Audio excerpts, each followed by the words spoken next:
তার বিরুদ্ধে বাদী অভিযোগ করেছে যে হুমকি দামকি এবং ভয়ভীতি দেখিয়েছে এবং ঘটনাস্থলটা দেখিয়েছে হাতিরঝিলের জাহাজ রেস্টুরেন্টের সামনে 16 মার্চ তারিখে এই ঘটনার বিষয়ে মামলার আর্জিতে উল্লেখ করেছেন এবং আর্জিতে উল্লেখ করেছেন যে হাতিরঝিলের এই ঘটনার প্রেক্ষিতে তিনি রাজধানীর ভাটারা থানায় মামলা করতে গিয়েছিলেন। ভাটারা থানা কর্তৃপক্ষ মামলা নেয়নি, এই কারণে তিনি মাননীয় আদালতে মামলা করেছেন।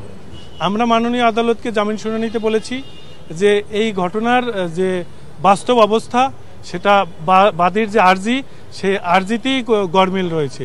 ঘটনাস্থল হাতিরঝিল হলেও তিনি মামলা করতে গিয়েছেন রাজধানীর ভাটারা থানায়, যেটার কোনো যৌক্তিক কারণ নাই এবং আইনগতভাবেও সুযোগ নাই এবং মামলার আর্জিতে যে বর্ণনাটা দিয়েছে এটা সম্পূর্ণ মিথ্যা এবং অযৌক্তিক। আর ঘটনাটা পুরো সাজানো, কারণ এই বাদীর সাথে এই মেহজাবিন চৌধুরী এবং তার ভাইয়ের কোনো পরিচয় নাই, পূর্ব পরিচিত ছিল না, একই এলাকা কোনোদিন বসবাসও করে নাই, কোনোদিন দেখা সাক্ষাৎও নাই, এমনকি তাদের একজন আর একজনের ফেসবুকেও তো অনেকের সাথে অনেকের যোগাযোগ থাকে, তাও কিন্তু নাই। এখন আমাদের বক্তব্য হয়েছে যে মেহজাবিন চৌধুরী যেহেতু একজন প্রতিষ্ঠিত অভিনেত্রী, তার যে প্রতিপক্ষ থাকতে পারে, অভিনয় জগতে তার প্রতিপক্ষ থাকতে পারে, এই প্রতিপক্ষদের দ্বারা প্রভাবিত হয়ে এই বাদী অবৈধভাবে লাভবান হয়েছে এবং এই ঘটনা সাজিয়ে একটা মামলা করেছে, যে মামলার কোনো অস্তিত্ব নাই, এটি অস্তিত্ববিহীন একটি মামলা। কি কারণে আমরা অস্তিত্ববিহীন মামলা বলতেছি?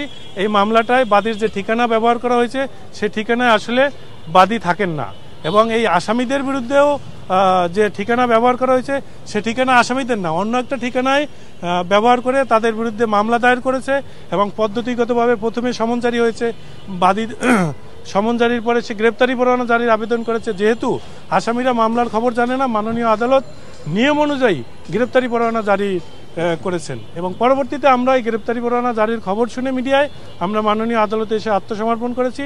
মাননীয় আদালতকে বলেছি যে মামলার ঘটনা সম্পূর্ণ ভিত্তিহীন, আমরা যে কোনো শর্তে জামিন চাচ্ছি, আমাদের স্বেচ্ছা আসছি, আমাদের জামিন দেন। মাননীয় আদালত আমাদের বক্তব্য শুনেছেন এবং মেহজাবিন এবং তার ভাইকে জামিন দিয়েছেন এবং আগামী ধার্য তারিখ তাদের জবাব দাখিলের জন্য আছে। আমরা এই মামলার যথাযথ যুক্তি এবং আইনগত যুক্তি উপস্থাপন করে আমরা মাননীয় আদালতে জবাব দাখিল করব বলে মাননীয় আদালতে শুনানিতে আমরা এই কথা বলেছি। আচ্ছা ভাই, মামলার বাদী বলেছেন যে উনি নাকি